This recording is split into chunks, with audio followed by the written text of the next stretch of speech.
環球大戰線深入世界最前線，全球各地的觀眾朋友，大家好，我是葉思敏。今天節目我們會特別關心到的是，在伊朗的部分，穆吉塔巴下令濃縮鈾，他說絕不出境。再來就是伊朗的飛彈、無人機，現在根據了解已經全面的復活，美軍彈藥見底，軍售又喊卡，川普這時候不敢再打了嗎？今天就這些議題會一起來做關心。節目一開始，我們先歡迎在場來賓，清華大學講座教授張延廷張將軍。思敏好，大家好。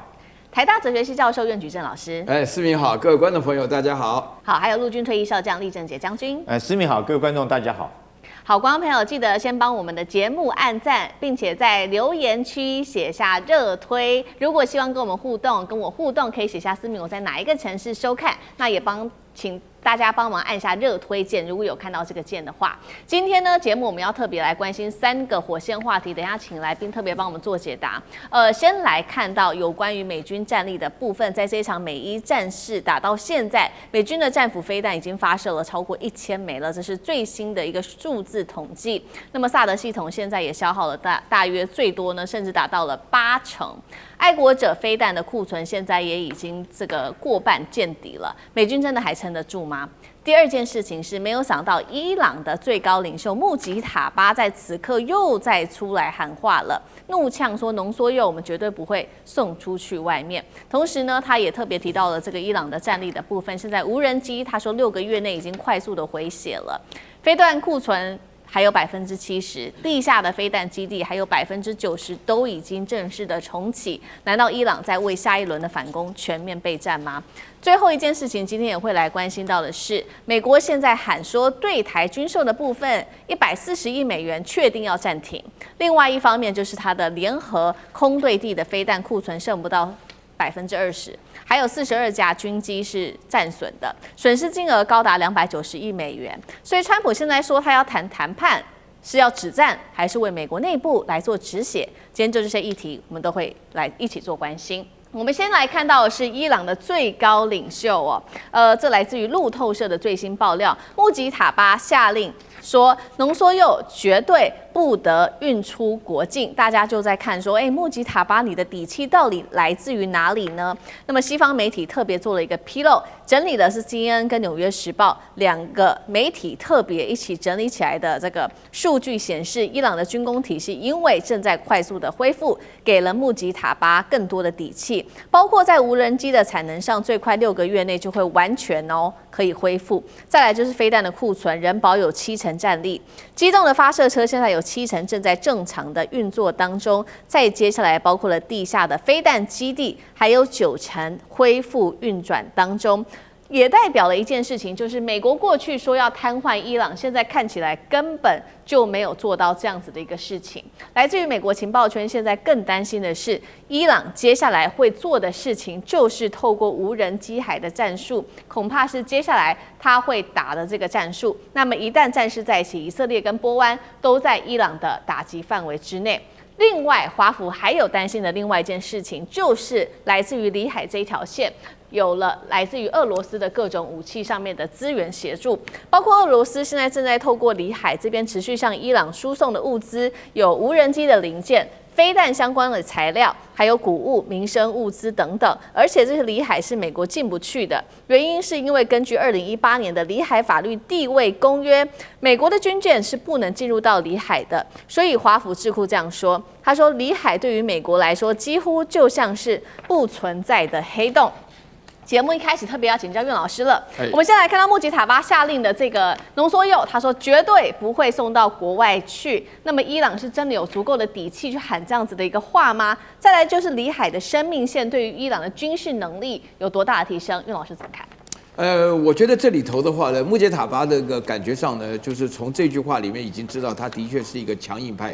啊，因為說呢，伊朗的濃縮鈾絕對不往外送的時候呢，原來最早先是伊朗可以談的。是在談的。原來他們所有的這個談判的協議當中的話呢，就有。那麼最不能夠接受，完全不能夠接受任何的濃縮鈾沒有送出去的話呢，不是美國，是以色列啊，以色列會面對直接的威脅。那麼現在的話呢，我覺得呢，你剛剛問到我說伊朗有沒有這個底氣的話呢，我覺得呢，伊朗有2方面的底氣。但是還有一個最重要的一個底氣是第3方面。前面2方面的話呢，伊朗自己的飛彈也好，無人機剩60%，飛彈的話呢，除了制造能力的話呢，還有70%。另外，飛彈發射器的話呢，據說呢也有65%。那再加上他們地面上的話，地底下的制造武器的這個能力的話呢，沒有受到美國狂轟亂炸的減損，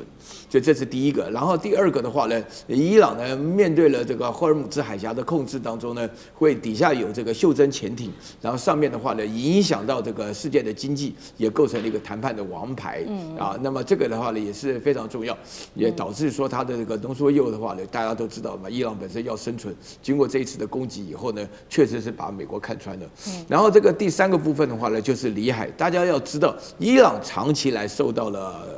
這個俄羅斯的那個軍火上的提供啊，其實原則上來講還不是中國了啊，受到俄羅斯的資源比較多。那地圖一打開看呢，裡海跟那個伊朗之間是有直接通行的啊，這個感覺上也比較接近。所以說呢，對於這個伊朗來講的話呢，這個情況如果武器源源不絕的話呢，這個最重要的，我覺得不管怎麼講，伊朗跟我們一樣，都是看穿了美國不敢打地面戰啊，以色列倒是很帶種。啊，納坦雅胡講說，我們就要幹啊，就要幹。那問題是說，以色列講說，如果我們單獨幹的話呢，沒什麼勝算；把美國拉下來的話呢，如果美國全國人都不活了，一起幹的話呢，說不定還有贏的希望。但是以色列的話呢，能不能夠控制美國，就看以色列的這個 lobby 的力量啊，就是以 AIPAC 的他們在這個美國的游說的力量，看能不能夠讓這個川普回心改意啊，因為這個的確是一個非常重要的時刻。至少我們知道，伊朗目前已經看穿了美國。好，一方面美國也是迫於現實，不管是在軍事上面的壓力，或者是在成本上面，非常的燒錢打這一場仗。那另外一方面，剛刚說了，這個穆吉塔巴現在又喊話，說他還會再繼續打下去，可能會再做報復。再來就看到伊朗的戰力正在快速的恢復當中，真的有可能打這一場持久戰嗎？那酈將軍又怎麼評估？我們經常講打仗打後勤，內行的人是看後勤。後勤有哪幾樣呢？第一個補給，第2保修，第3衛生，第4運輸哈。那大概有這4大個項目。那我們從這4大項目來看看，這個停戰開始4月初停戰到現在這2個月，伊朗做了什麼事情？第一個我們看補給哈，伊朗第一個補給就是你東西沒有的話，你怎麼樣這個運來？那我們第一個看到伊朗在這場戰爭裡面，它的戰力保存做得很好。所以它很多的這種，包括它的導彈，包括它這個導彈的發射架哈，甚至於無人機，我們都知道它儲存在它的洞窟裡面。那美軍對它轟炸大概只是炸到洞口而已，對裡面的設施影響都不大。所以第一個哈，在這個方面來講，它自己本身因為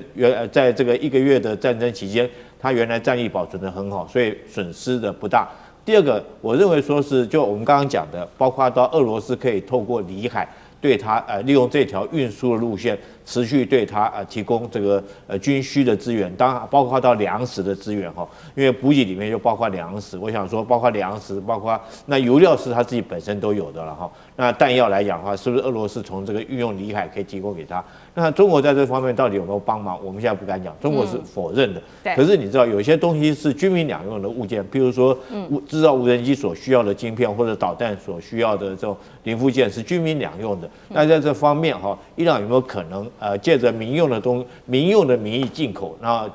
將自己改裝成軍用？那第二個我們講說保修哈，這個戰時的時候一定會遇到戰損，就是武器裝備可能會被炸壞或損壞。你除非說是100%被這個毀壞了，不然的話我們通常都要講究維修的能力。如果說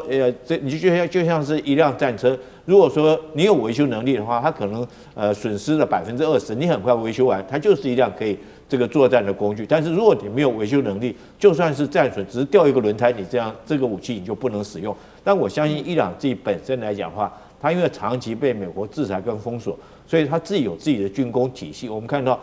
包括到無人機，包括到這些導彈，甚至於飛彈發射架哈，甚至於無人機的發射架，幾乎都是它自己生產的。所以他自己有能力生產，他當然有這個人才可以做維修，所以他將他戰損的東西利用這2個月做好維修哈。那之所以說醫療方面，我覺得伊朗這個國家哈，這個平常講，他跟美國比較起來，美國比較怕死，他打這場仗還真的不怕死。我們看到他後續所謂組織了這個上百萬人的這個保護他們自己基礎設施的這些人力來講的話，可見得在這方面來講的話，它的精神戰力是遠勝於美國的。所以基於以上幾點，我認為哈，這個停戰的這2個月，伊朗是不斷的利用這2個月時間哈。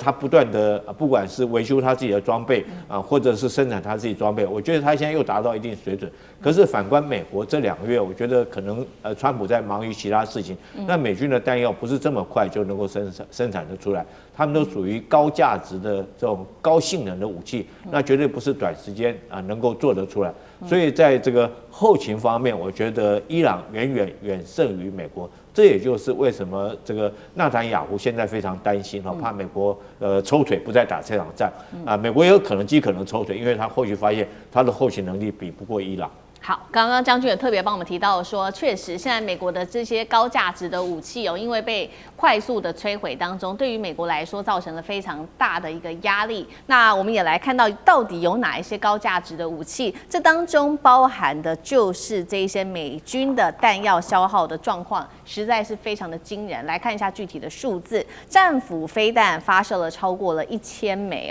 那麼薩德消耗了大約50%到80%，愛國者飛彈消耗了過半。那麼其他像是隱形長程巡弋飛彈庫存剩不到20%，連本來要軍售給台灣的140億美元的軍售，現在也確定了，因為中東戰事的關係太需要這些武器了，所以呢，對於台灣的軍售的部分是暫時擱置、暫時停止的。那麼我們來看到花了多少的錢，因為這一次從這個美伊戰爭打到現在，一共呢根據統計，42架軍機受損跟擊毀，所以燒掉的成本是高達了290億美元。注意了，這個數字還不包含其他項目，像是中東基地有損害啊，部隊要重新部署，還有後續飛彈的補充跟軍備的支出，這一些項目都是非常燒錢的。也難怪現在川普不想打了嗎？那張將軍怎麼解讀？美國這個彈藥庫存急劇降低，有3個非常重要的因素。第一個，我們要看烏克蘭戰爭呢，打了第5年了，很多的西方國，尤其是北大西洋工業組織，比如說德國，還有波蘭等等這些國家，都把武器調撥去支援烏克蘭。那這樣他們要去補充他們的庫存不足，都向美國買，所以美國已經大量給他們這些我們所說的北大西洋工業組織這些国家，美國已經有大量的已經绷谷在那邊，美國的庫存當然就會降低啊。這個其實這是烏克蘭戰爭啊。那第二個，我們知道以色列啊，在這個巴勒斯坦加薩走廊這一帶跟哈馬斯的衝突，還有黎巴嫩黎南地區這個衝突，以色列向美國買了各式的彈藥15000個單位，他要補充啊，那美國也給，那美國這樣庫存就不夠多啦。同樣的，在這個伊朗的4天戰爭，美國大量消耗，那一大量消耗，真的庫存就要見底了。因為你們這個烏克蘭戰爭在用，這個以色列跟這個巴勒斯坦冲突在用，那現在他又在這個從2月28號打到4月初，總共40天，你這樣子，美國彈藥庫存真的就見底，而且都蠻貴的嘞。你看那個薩德系統愛國者的飛彈啊，一枚就是300多萬美金，換成台幣就是1億啦，很好記。都是價值不菲耶，所以美國要去想到還有2個這個重要因素。第一個，這個伊朗一半以上是山脈，然後另外40%呢是高原地帶，真正的平原跟那個河谷可以適合耕種的10%。所以這個上面它挖山洞，結果你那個精準彈藥打山洞，裡面你打的是掩體，裡面的武器裝備好的，所以伊朗它有戰力啊。你打的是掩體而已，為什麼？你那個在那個洞窟裡，你怎麼炸裡面？沒有辦法，所以這個伊朗的這個地形戰略，它是有戰略優勢，而且它又大，超過164萬平方公里，它又大，所以它優勢在這個地方。再來另外一個非常重要的因素就是中國大陸對美國有做稀土的限制，現在都是精準彈藥，精準彈藥用稀土越多，那你這樣子稀土現在不夠了，不夠我怎麼樣能夠做？我有這方面的這個設備、人才、廠房都有，但是原料不夠。稀土這方面的原料不足，那我所能夠做的精準彈藥，現在打仗都用精準彈药了，不是像以前的自主火力把這轟來轟去，隨便轟，不是隨便轟。現在精準彈還有導引，這些導引的系統，你這個定位的系統都有稀土的成分在裡面，或多或少。那你現在稀土的所獲的來源都被中國大陸給限制住了，而且中國大陸是对美國最大的稀土供應國，你一限制，那美国的整個產能受挫，那現在就是急劇的消耗，所以就变成了供不應求，所以美國造成這個狀況。是，所以他現在要不要再去打第二波的戰爭，他就在籌措了，會不會跟第一波一樣，也沒辦法讓伊朗屈服。剛才厲將軍講到了，美國不要地面戰會造成大量的犧牲。那這樣伊朗底氣就夠了，你不怕，你不願意打地面戰，那我就跟你打地面戰，你要不要來？所以美國是有所忌惮的，不光是地面戰不打，而且最重要的武器彈藥的大量庫存已經消耗了很多。好，謝謝將軍。那我們休息一下，馬上回来。地缘政治、美中之爭、戰略價值、強權崛起、小國生存。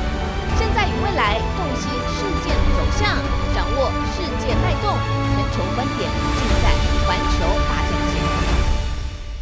好，纯軍事消息，今天帶觀眾朋友來關心到是大陸的004航母，現在傳出最快時間呢，就是在明年就會正式的下水了。今天呢，我們會來就細節來看看它的戰力曝光，據傳超過美軍的福特艦。觀眾朋友可以聽一聽我們的評論，並且呢，如果您認為真的有機會超越美軍的福特艦的話，可以在留言幫我們寫下1。如果您覺得說不太可能，可以在留言寫2，來跟我們做更多的互動。另外一方面，今天還會關心到是日本的鹿兒島這邊現在開始部署了提豐跟海馬式系統哦，難道日本正式成為抗中對於美國來說抗中的第一線嗎？今天就這些議題會一起來做關心。好，大陸的海軍戰力現在說更上一層樓的原因，就是因為004航母的建造現在說已經完成了70%了，預估年底上基本就可以完工，而最快2027年就會正式的來下水服役了。如果真的開始服役的話，將會成為人類史上最大的一艘航母，戰力現在說更可能超越美軍最先進的航母福特號了。我們趕快就他們的基本小檔案來做一個比較。這邊呢是大陸的004航母，那麼另外一頭是美國的福特號。現在光是看到這個排水量啊，不管是這個水線的寬度、甲板的寬度，或者是我們來看到的是最大馬力、電磁彈射系統、艦載機等等數量，都可以說是超過福特號一些的。那麼等一下就具體的戰力，等一下我們會請專家還有將軍老師們來特別帶我們稍微看一下。那麼我們也從大陸最新播放的2026解放軍海軍的年度宣傳片，這一支是向大洋當中呢，4位核心人物現在在影片當中出現，來對應說接下來是不是這個航母就要服役了呢？因為當時呢出現了這個遼寧的時候，應對的就是確實看到了遼寧號出現。那麼現在接下來最後一位新兵就是第4位，他叫做何健。難道大家就在暗示說，是不是這影片暗示下一艘航母就是何健呢？好，等一下我們都會一起來做一個比較詳盡的分析。以目前曝光的004航母來看，它的規格戰力到哪一種程度，真的可以跟美國的福特號來抗衡嗎？那張將軍怎麼看？我認為，有後來居上的可能性比較高。我们可以從幾個地方來看，現在做這些大型的航空母艦呢，中國大陸已經走向模組化了，不是像以前這樣焊接連接起來然後成型，它沒有，它這一段把它出來，這一段就是它模組，那不是像以前的零件化，都零件化，現在是模組化，系統艦、組合艦，通通一起來就速度就快了，不是它以前是有分解動作，現在是組合動作，所以就快。然後第二個呢，它現在是 AI 廣泛運用，那 AI 廣泛運用，現在人工智能下來，人工智能下來有很多事情不要人力，人力慢，人力只有8個小時，但是 AI 人工智能來處理24小時，它也不會罷工，快得很，就交給這個人工智能 AI 來做吧，其他才必要整合的人來做，所以它這樣子變成 AI 跟人力兩個搭配在一起，那麼速度會變快。為什麼感覺到速度會快？美國那做航空母艦呢，那是一步一步來。中國大陸另外一個就它的特色啊，它是跳躍式。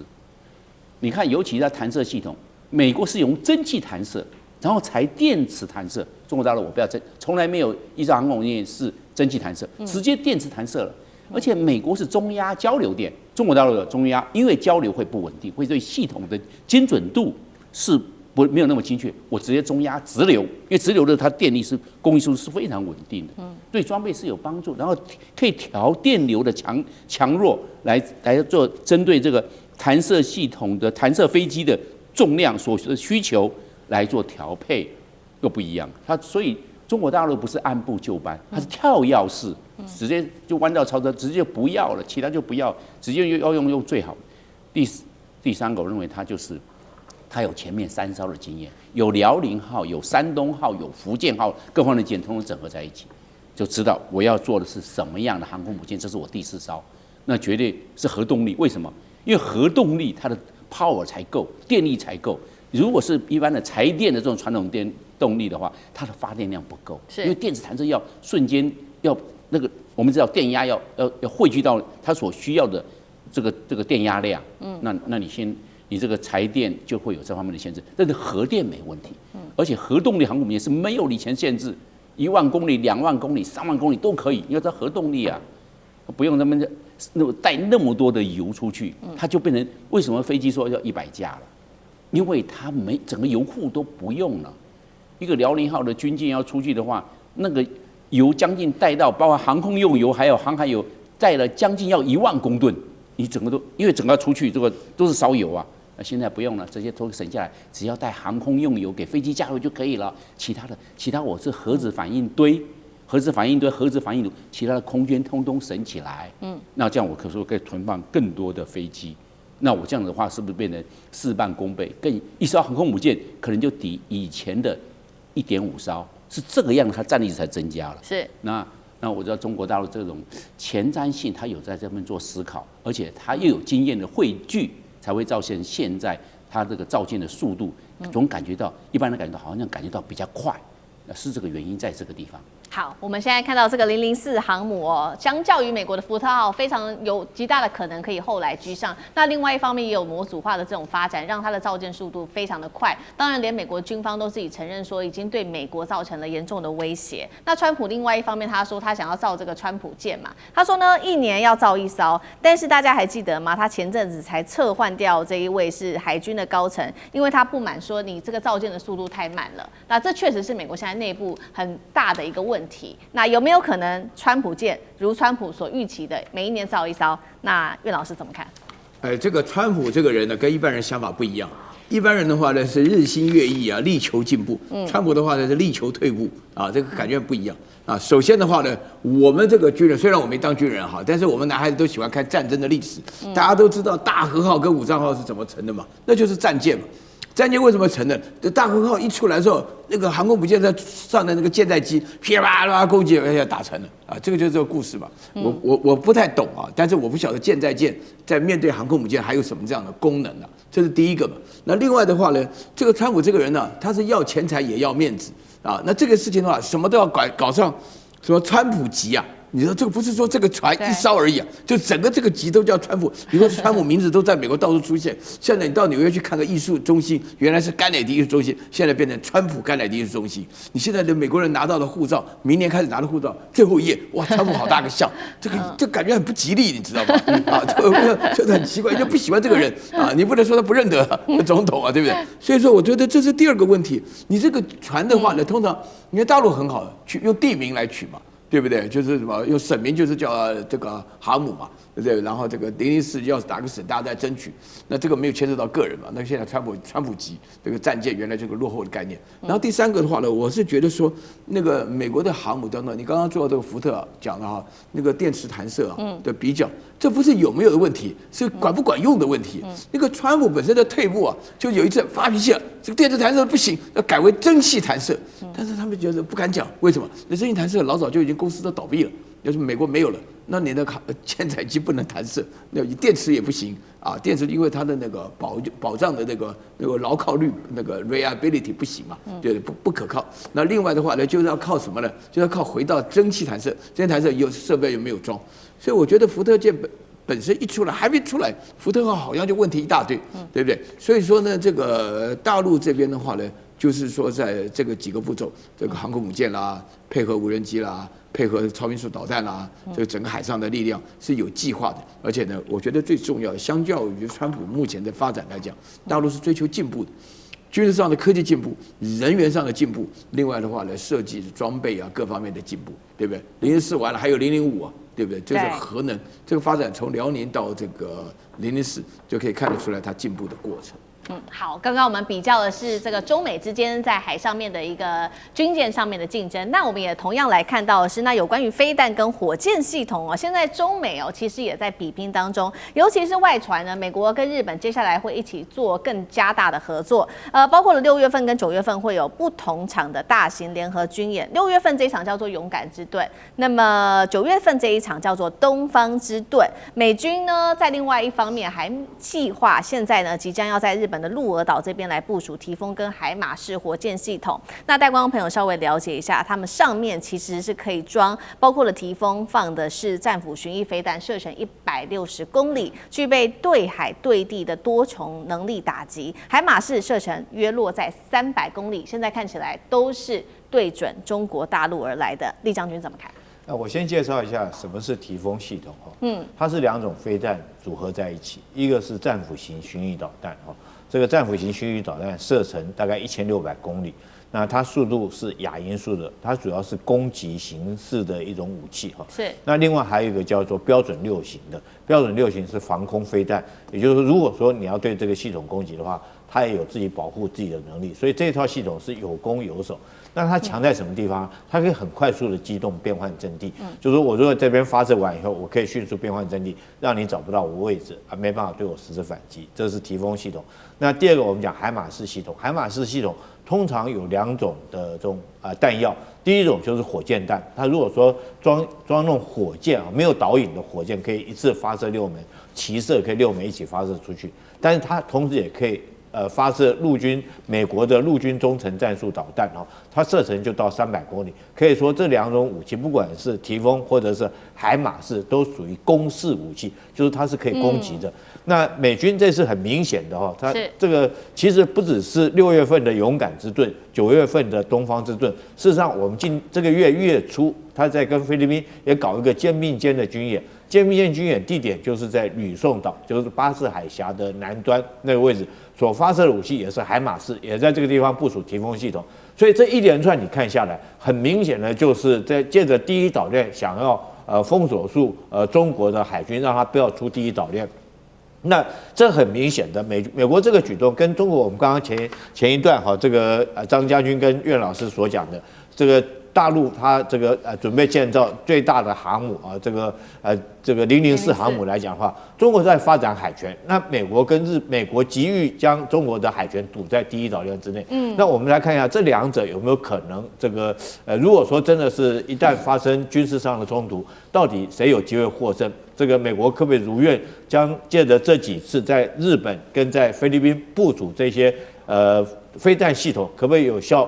把中國的海軍封鎖在這個第一島鏈之內？我覺得是很難的了。我們現在看到現在最新的一個訊息就是中國的遼寧艦已經西出太平洋在那邊演練了，而且這次西出太平洋遼寧艦，你知道它帶什麼飛機嗎？極可能這個央視已經官宣了，它可能會放飛歼35，哇，那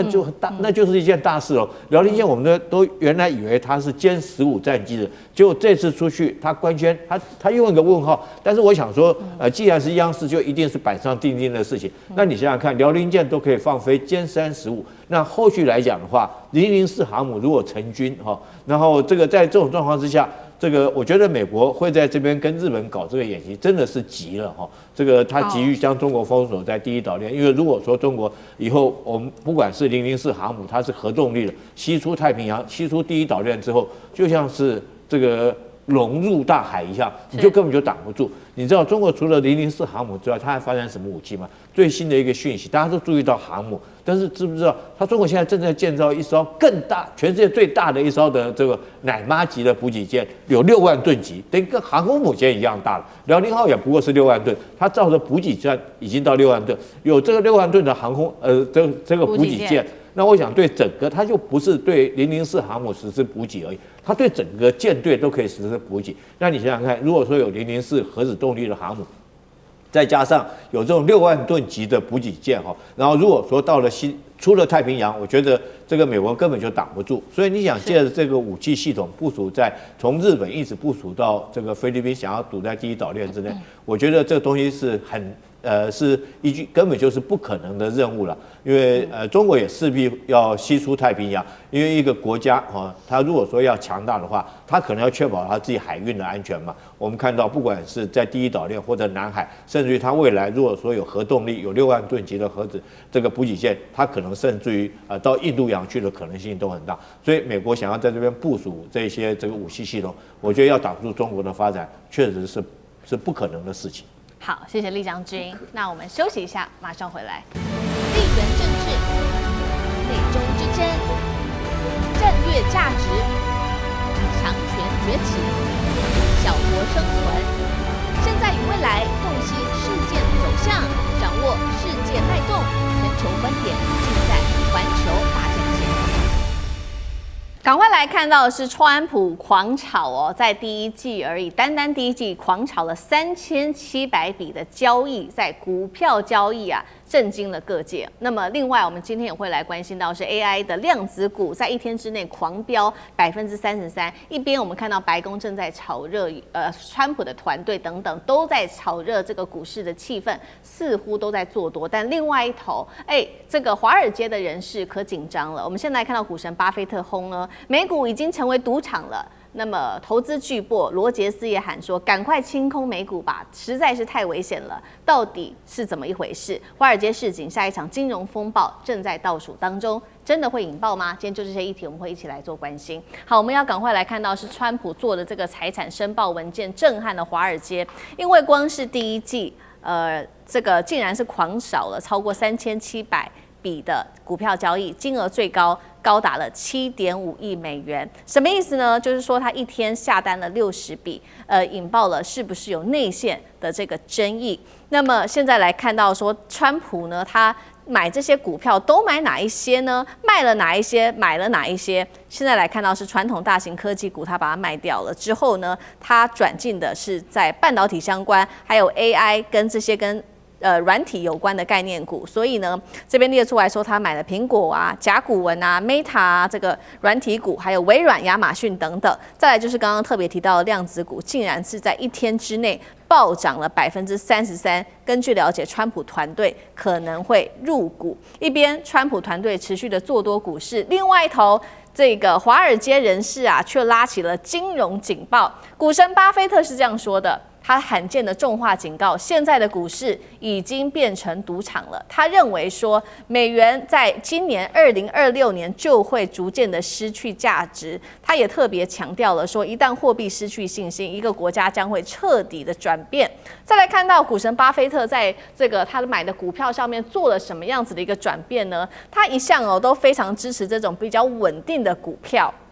但是這一回，外界在擔心的事情是，因為呢，巴菲特他現在大砍這一些比較安全的金融股，還有醫療保險龍頭的持股，大家在看說，連這些最基本的股市現在都出問題了嗎？那麼就代表說是巴菲特對於美國接下來的消費信心，還有醫療體系，甚至是整個監管制度都不再信任嗎？這是來自於專家所做的分析。就連投資的這位傳奇人物羅傑斯，他也這樣說，他說全球金融風暴正在逼近當中，喊話投資人啊，你要小心了，在此刻趕快清空美股吧，轉報這些比較安全的標的，包括了黃金，包括了白銀，趕快從這個時候來做避險吧。好，所以節目一開始，我們先來看到的是川普家族白宮狂掃 AI 跟量子股哦。那美國股市到底是自由市場，還是變成權力內線交易？岳老師怎麼看？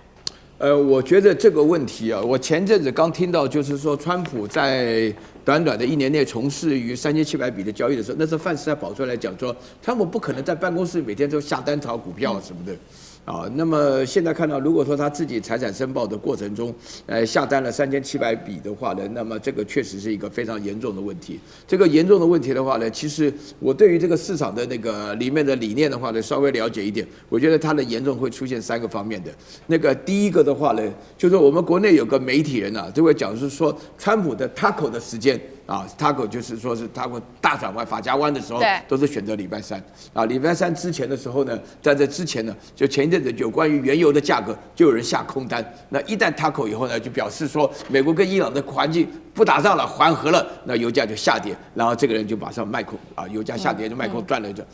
賺了多少錢都算得出來哈。那麼就很懷疑這個，很多人就很懷疑這個川普是有搞內線交易，內線交易是非常不道德的哈，因為在市場中你賺我就賠，我賺你就賠，所以內線交易就不公平。市場原來假設是應該最公平的，在最不公平的環境中出現了不公平，而且非常好查。然後第二點的話呢，川普本身的身份來講的話呢，又愛亂講話，他自己搞了個 Truth Social， 那麼一天到晚亂發消息，他知道他每次發一個消息的話，就是會影響在那邊的市場啊，對不對？因為川普也突然講說我想打日本，然後日本市场就會完蛋了，你知道吧？所以呢，在這種情況下，他自己的權利，因為我們這個市場之所以公平的原因，是因為有權利的人要維持，英文叫 impartiality， 就維持公正無私啊。然後第三個問題的話是，他幫大家選股，你看川普賣掉大型科技股，選的全部是台灣這幾天市場紅的股票。然後現在的話呢，那個低位啊，大家知道那個這個 AI 加上量子啊，因為我最近跟人家在合寫，我們預測未來的量子社會發生什麼事情啊。那麼這裡頭的話呢，就是我自己都會覺得寫完以後心裡都很不安吶。他的本夢比很強啊，因為他這個夢想完全是我們想到未來的量子社會的話出現，大家都不用工作了，每個人都可以得到最低的收入啊，完全沒有什麼事情都是機器人的，甚至於的話呢，機器人。因為透過量子再加上 AI 的感覺，覺得量子是計算的速度 ，AI 的是計算的質量，所以質量加速度的話，解決所有的問題，那個時候機器就可以生小孩了，我們人就啥事也不用幹。所以你在這種情況下，這個川普的話呢，我覺得哈，這是個非常嚴重，他把社會風氣帶到投資啊。所以說美國這邊的話，巴菲特啦、羅傑斯啦、達里歐啦，所有在市場的名人呢，都會發覺這個不太正常。為什麼呢？因為市場的發展是要跟人民的生活水準同步的。那我們現在的話呢，確實是，尤其是我覺得美國的股市直接反映在台灣的股市。最近如果說大家了解參加股市的人，像我們現在上班都不用堵車了，大家都等到9點以後在家裡就看盤就好了。這個的確確是它影響了全世界的這個整個風氣，而且很多人現在都講話就是告訴你說，我們的生活平均水準一直在升高，但是你沒有買股票的話，你就活該變窮。我自己做老師的時候呢，我上課就是強調，就是說我們都是有個習慣性嘛，認為說股票的市場的話有賺有賠嘛，對不對？但是在川普的影響之下的話呢，只賺不賠的，對於這個市場的內線交易影響非常大。所以我覺得這裡頭真的要注意。我相信11月份以後，川普要失去的這個權利，他會因此而被彈劾的。好，一方面我們看到這個川普家族的川普個人的持股現在釋出來的財產申報非常的驚人。那川普的家族有非常多，現在說是不是涉及到內線交易，不斷的在做多股市。那另外一頭，我們剛剛看到非常多來自於華爾街的這些金融巨擘，則是不斷的示警，現在股市非常的危險，包括了巴菲特，包括了羅傑斯，都說趕快離開美股吧。就這些議題，那是不是泡沫要進入倒數？酈將軍怎麼看？確實，我的估計是泡沫要進入已經要開始爆炸了哈。這個有從3點來看，這個有科學數據的哈。第一點來講的話，這個美國 GDP 的成長，因為最近美國股市很熱，經常動不動已經創股市的高點，好像今天又創新高了哈。在這種狀況之下，事實上美國 GDP 它成長，其中有3%全部來自於科技股帶動的哈。那到底哪些科技股呢？就是川普炒的這幾隻嘛，蘋果、甲骨文、Meta、亞馬遜、微軟等等哈，有93%。但是哈，真的是這個當年這個網絡泡沫的時候，它這個科技股只占 GDP 的多少？只占60%哦。那現在到93%，你会不會覺得過熱過高了？這是第一個數據。第二個數據來講的話，這個有一個我們講說投資股市一定要先看它的本益比哈，本益比太高，代表說是你的投資金額太多太大了，獲利率、殖利率來講就不夠嘛哈，所以本益比來講的話，要有一個合理的數據。那以美國歷年來的這種合理的這種本益比的數据來講的話，他們認為正常來講應該是平均值應該是18。如果用過去10年跟這個標普500來做一個比較的話，這個正常來講10年的平均值是18，那你知道現在到多少？現在已經到了40了，那你会不会覺得本益比太高哈？通常最好的时候牛市，我們講牛市是股市熱的時候，大概也就是20到27倍而已。那当年網絡泡沫的時候是到44，那現在已經到40，是不是？如果按照本益比來看的話，是不是距離網絡泡沫已經只差一步之遙？當年網絡泡沫一旦这個泡泡一破掉以後，跌了多少？跌了49%了。你看那個跌的有多慘，幾乎是攔腰斬了。第三個數據哈，這個目前所有的市場都集中在這幾隻股票，就是川普炒的這幾隻股票。那我們要看什麼？看它的這種所謂的支出哈，就是它這個投資在這方面的資本支出。那現在包括蘋果、甲骨文、Meta 這些亞馬遜，他們都主要投資在他們的雲端設施裡面啊，就是我們講的這種 Meta 雲啊，或者是亞馬遜、微軟雲等等這些雲端設施，它每年的資本支出多少？是成長是20%，但是它獲利率只有15%。也就是說，我每年支出的這麼多哈，支出成長是到20%，但是我的獲利回報只有15%。那很明顯的獲利回報比不上投資的支出嘛，因為所有高科技你就知道，它一定是高資本、高投資，那投資那麼多錢，獲利反而少。所以我認為未來可能有2條路。第一個哈，如果在 AI 全面爆發的話，如果說這幾家這個科技公司要繼續能夠賺錢，它要賺到多少錢才夠成本呢？回報率我們假如說以10%來計算的話，它每年企業的獲利要到達2兆到5兆美金這麼多。可是現在來講的話，它每年的獲利率只有1.5兆，所以它遠遠不到它的這種預期的回報。那第2條路它怎麼辦呢？我如果說投資這些錢我收不回賺不了那麼多錢，我反而都是在虧本的狀態，那我就要想辦法節省我的資本支出嘛。我不要支出到這麼多，我不要成長到20%，我降低我的資本支出。可是你如果降低資本支出的話，這些供應鏈就會出問題。你看這幾家公司，他們供應鏈是誰呢？第一個是 NVIDIA 嘛，輝達製造晶片的，設計晶片的是 NVIDIA， 好，製造晶片的是我們的台灣的台積電，還有除了台積電以外，還有韓國的三星，還有 Intel 這幾家。那這幾家，因為這幾個後端的甲骨文 Meta 他們不再投資做這麼多的錢的投資來講的話，那緊接着就是這些供應鏈，我就沒有那麼多的收入嘛，我買了那麼多機器。我本來預計每年可以要生產100萬片晶片的，現在來講下單結果就下單到50萬片，那緊接着就是後續一連串的這種股災就會發生，包括台積電啊，包括到Intel 啊、三星等等這些供應鏈緊接着就會出問題，所以我覺得現在確實是投資過熱。那如果說是對於這些科技股還抱着希望，應該要特別謹慎跟小心的，因為我個人是覺得，從以上幾個數據來看，確實是已經過熱過高了。那大家可能要小心一點，因為投資有賺有賠哈，這個時候是沒錯。現在我們從幾個湘軍幫我們看到幾個數據來看。在美國 ，AI 科技類股都已經過熱，並且呢，投資的成本跟這個獲利來說，可以說完全的不符合哦。那麼在這樣子的狀況之下，我們看到的是 OpenAI 在此刻還是繼續的拼，沒有關係，就算虧錢也要拼上市，讓市場更為緊張了。那甚至華爾街的另外一位專家也預測說，科技股2027到2028年之間。很危險了，恐怕重演2000年的網絡泡沫，到時候科技類股暴跌幅度高達50%。張將軍怎麼看？我認為這個高科技它是將來會從寡頭走向普及，因為越來越多了競爭，因為這是開放型的，它會疊加。為什麼 AI 會產生 AI 就跟它是這個等比級數，而不是等加級數。對，4加4那就是8嘛。但是它现在是等比，就是4乘4哦，4乘數就是16，比8還要多。那會這種狀況，那一直疊加，速度會越來越快，然後呢，但是會越來越普及，就跟傳統產業一樣。那傳統產業回不到過去，所以大家現在走到 AI， 我們都知道是產業革命。一產業革命之後，後來這種生產力慢慢的增加好快哦。那現在變成 AI 革命，也是一樣，速度會越快，但是我們知道速度越來越快的時候，這種疊加效應會讓我們講到最後變成利潤變薄。是為什麼？因為都在 AI 做取代了，人力的成本下降 ，AI 來做，那這樣下去會從寡頭走向普及，走上普羅了。那這個狀況，我們就想到就要居高思維，因為已經過熱在反應。然後寡頭之後，大家因為它是高獲利，以後呢不是高獲利，是普及獲利而已了。因為按照經濟學上的供需法則，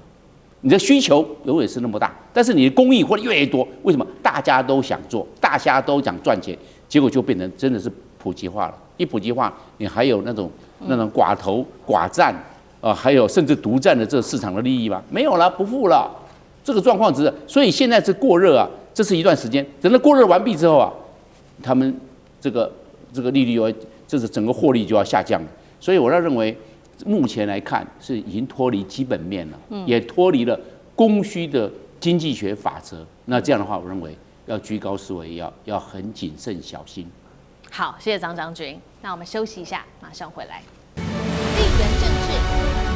美中之争、戰略價值、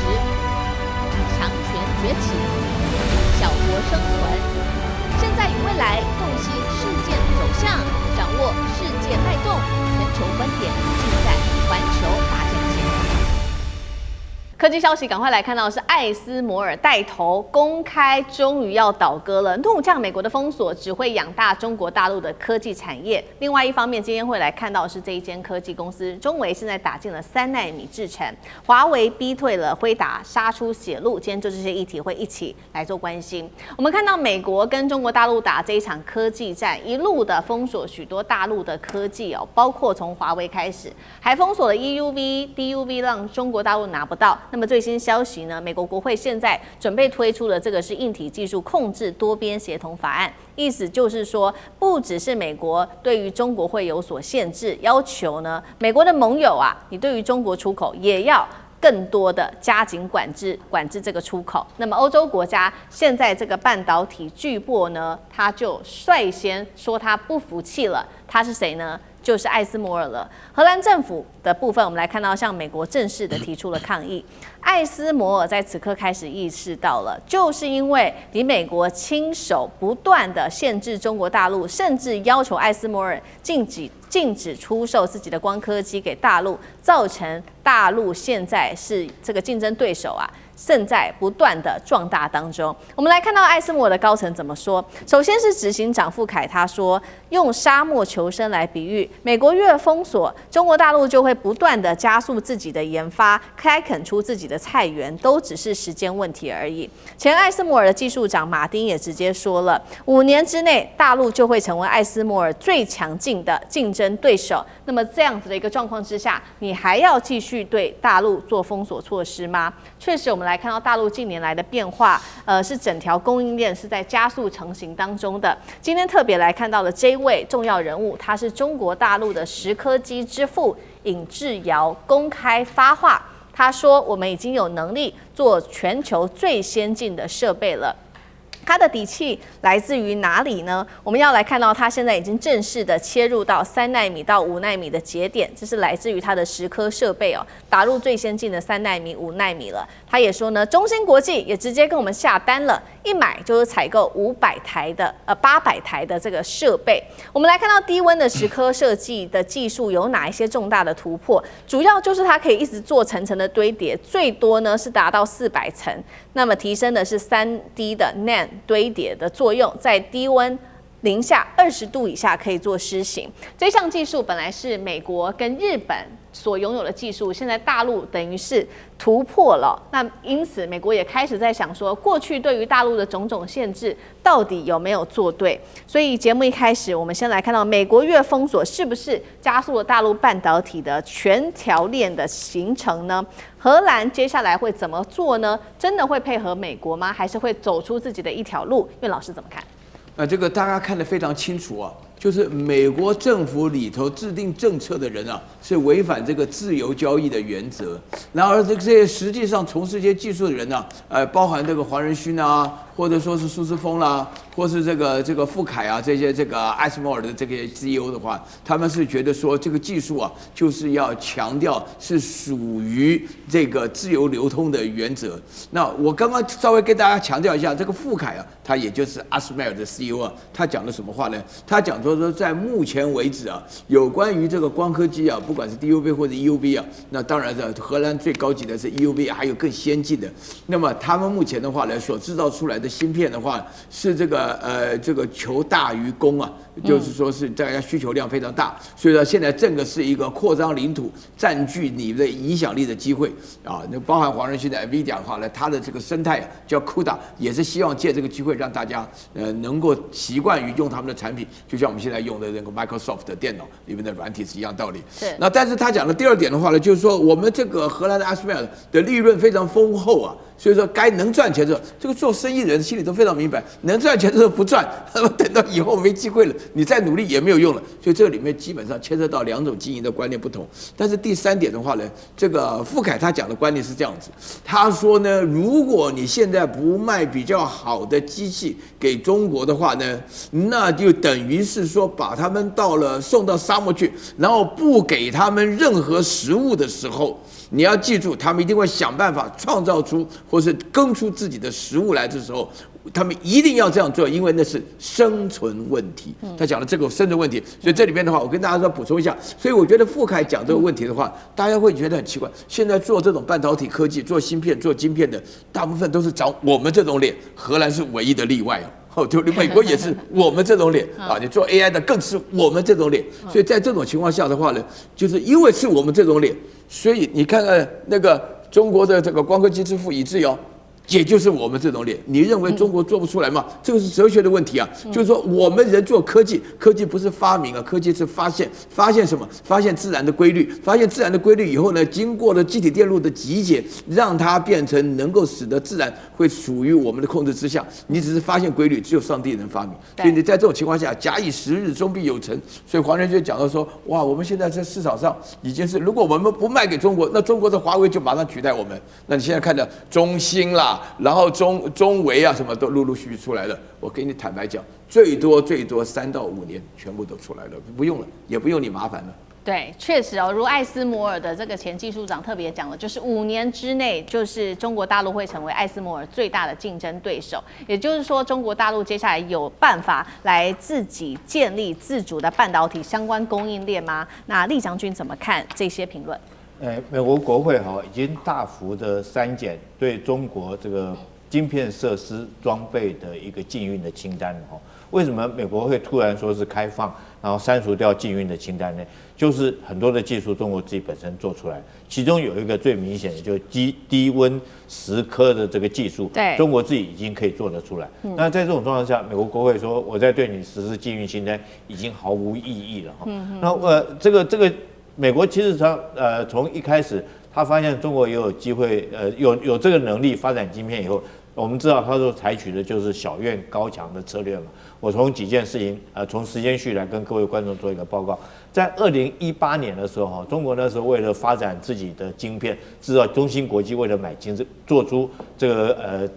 先進的晶片他去買了 EUV 的，跟艾斯摩爾買了 EUV 光刻機。但是後來被美國攔下來，不准你賣給中國，所以中國那時候就沒有 EUV 它就不可能生產先進晶片。但是那個時候還給 DUV， 那中國利用 DUV， 它居然原來認為只能做出28奈米成熟製程的，但是中國自己本身利用這個 DUV 重複曝光的技術，雖然說是良率可能比較低可是它因此而也做出來所謂7奈米的晶片。大家還記得嗎？在2023年的時候，那個華為它的 Mate 60做出來以後，大家嚇一跳，美國嚇一跳說你怎麼可能做出這種7奈米的晶片？我不是對你禁運這個光刻機嗎？那你怎麼可能有7奈米的 Mate 60用的是7奈米的晶片？所以那是證明。後來大家去猜半天，研究半天，後來沒想到中國居然是用 DUV 這個做出來的。那所以因此這個美國也叫艾斯摩爾開始對 DUV 也要管制。对。所以艾斯摩爾人家會講這種話嘛？你如果一直對他管制，他到最後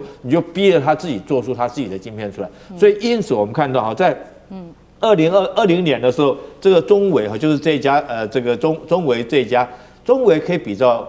就是荷蘭的艾斯摩爾啦，它是做光刻機的，叫中微那中芯大概比照台積電是生產晶片的。那如果說再往上面的話，像這個 NVIDIA 他們是設計晶片，大概區分為這3個層次。那中微那時候在2020年的時候，它已經可以做出28奈米的晶片的這個機器出來。那現在來講的話，甚至於在2023年的時候，這個荷蘭的艾斯摩爾，它在中國的營收佔比已經很明顯的下降，因為中國來講，我就不需要再去，我自己可以做出中微自己可以做出光刻機，那我做出28奈米，那我幹嘛還要跟你買 DUV， 還要跟你買這些設備？買這些東西之後，如果說後續來講維修、保養、維護，我都會被你卡脖子，那我一定是自己用自己的裝備，用自己的公司器材設施來做。這也就是黄仁勳為什麼說中國的這個，如果說在不趕快把這晶片賣給中國來講的話，哈，這個中国自己以後不管是從這個最底層的中微的光刻機，哈，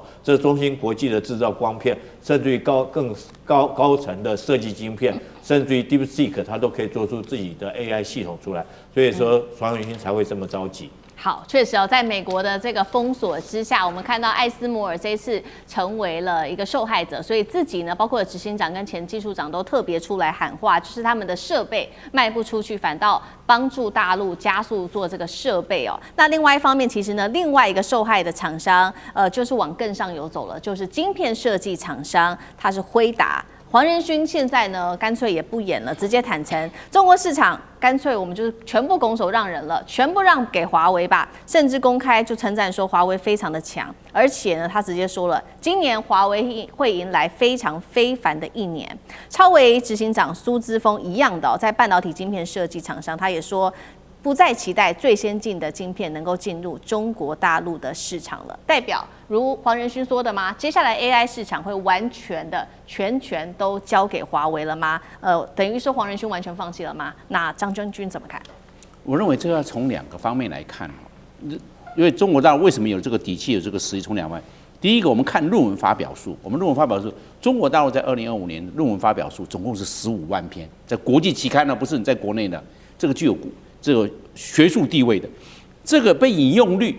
就是它熱點論文。你論文有的時候是一般來講，有的是那種形式上的論文，熱點論文它佔了39%，關鍵這個論文是有價值的，因為大家都要引用，它有原創性，是這個樣。那這樣的你看，佔全世界的39%，高不高？夠高了。第二，我們來看專利數，中國大陸的專利數累積量已經到532萬件。530，當然有的專利是也普普的，這不具有這個經濟價值商量。